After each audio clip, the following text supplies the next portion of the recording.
Hi, welcome back channel TrainStation2. Alright, this video is specially created for two friends here.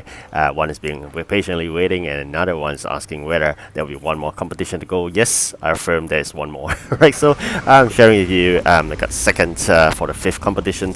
There's one more to go for sure, and definitely you'll get the remaining coins that you wanted to exchange for the legendary train that you've been eyeing for. That of course, if you could save up those 4,000 keys, you will have two legendaries to go. Alright, so that's sharing with you the start of this fifth competition itself. As usual, I do start late, and by starting late, what I do is that I avoided those really tough competitors because they are so eager to start, and henceforth, if you start on time, you'll be waiting to fight a tough battle together with all the gem spenders and whatnot. As you can see in my progress so far, the first three competitions are always the focus that I'll be doing in every single event, because the first three competitions are always the easiest. Given the fact with the new Innovation Center function that you can use to boost the capacity of your trains, I think that's really useful for me because I'm not a pay to win, I'm a free to play. So I've been saving up all those bucks or dollars, you can call it, from the now spring seasons, the Union Spring Seasons play.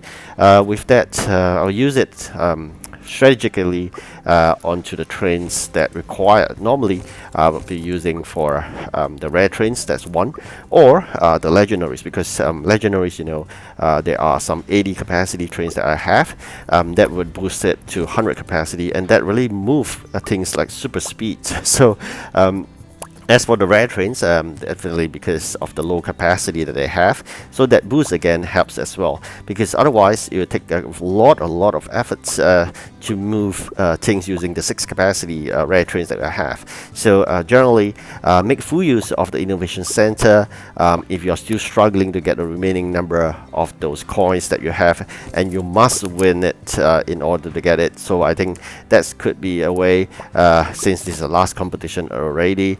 There will be no more chances after this competition.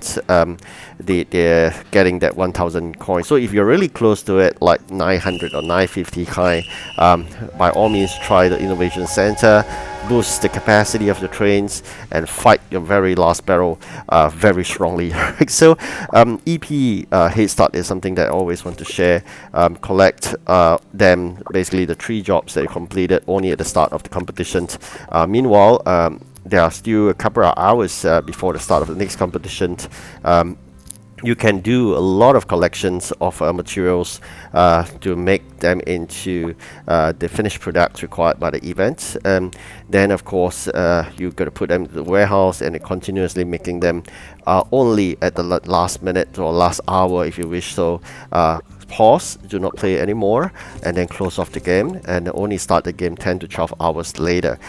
Do not attempt to start the game and think that you do not enter into the safety earth module or the icon by clicking it. It doesn't mean that you are not already participated into the competition. So once you're locked into the game, you will be automatically registered as a participant in the competition there and then. So that means if you do not lock in for the 10-12 hours, you are indeed practicing the starting late, like what I usually do.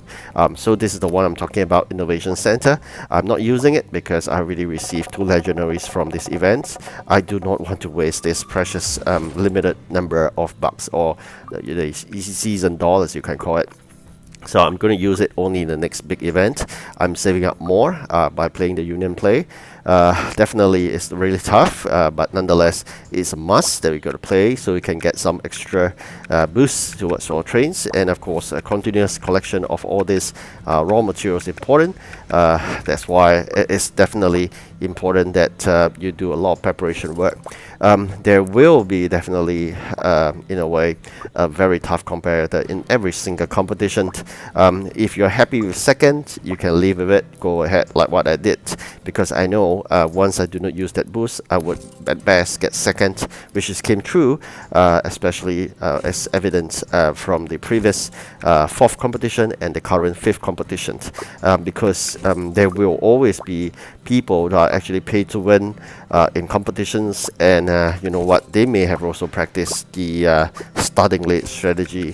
So because of that, do not expect to play yourself into the first place unless you're really lucky without gem spender in your group of competitors, or you have lots of those seasoned dollars or bucks in order to spend and boost the capacity on and on, like what I did for the first 3 competitions. So I will zoom past the rest of the competitors because of the high capacity trains that I have, and I would be easily a few hundred EP gaps between myself and the next competitor.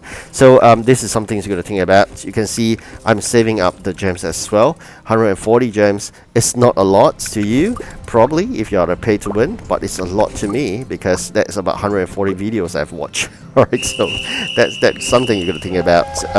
And of course, there's a bit exaggerated of 140 videos. Actually, there are some gems that are available in the reward path, sometimes in the containers.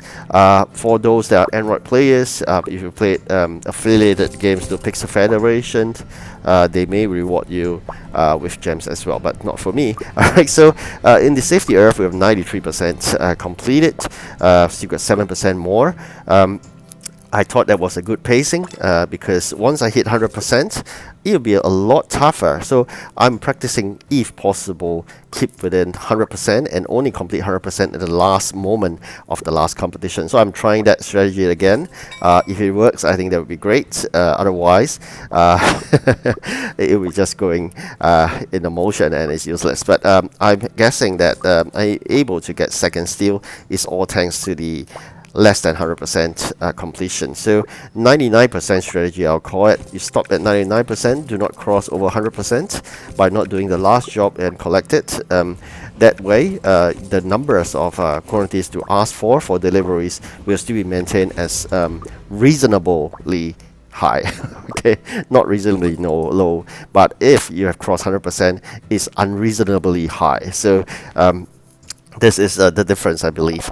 Alright, so with that, we have collected 250 of those coins, and I'm going to spend it on 2 big boxes, and probably if I get another 250, I'll be able to get 3 more in the next round, because 50 extras can't do anything. This tokens, you can't do anything with the event coins at all. As for the keys, I'm probably saving it up for a while, decide what to do, probably at the end of the competitions for the last one, and then if we are really lucky, we may get more parts, and the balance we use it on those metal keys itself. Okay, so here we are after the competitions to prepare for the last one. As I mentioned earlier, there's one more to go. Fret not if you're thinking that, oh, there's no more. There will definitely be one more, and the last one will be the last competition you're going to fight for. Definitely tougher if you have completed 100%, as I mentioned earlier. Do a lots of preparation work. Lots of those event items need to be prepared so that eventually you can keep on grabbing them and deliver rather than waiting for them to be manufactured. So keep on manufacturing all this recycled glass and plastic and whatnot. Keep on doing this because you need a huge quantity of them to manufacture the other finished products and the event itself. 9 more hours to go. I've been working really hard. 3 more EP jobs to be collected. Not yet until start of the next competition.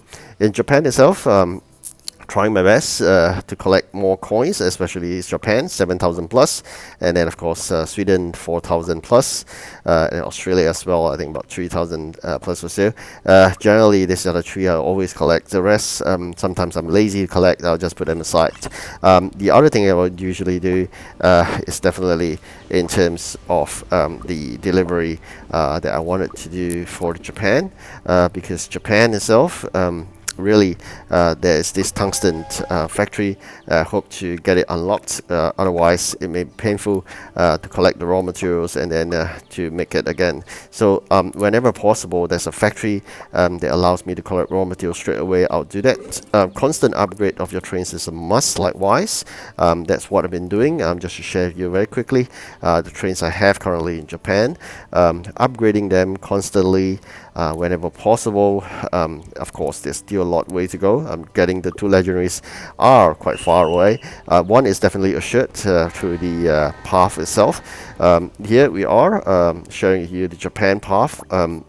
You can see there's one legendary waiting, and of course there's a factory tungsten factory waiting as well. So this are the two things I hope to gain as soon as possible, and then now it's just to complete as much as possible this really tough Japan jobs. Alright, come towards the end of the video.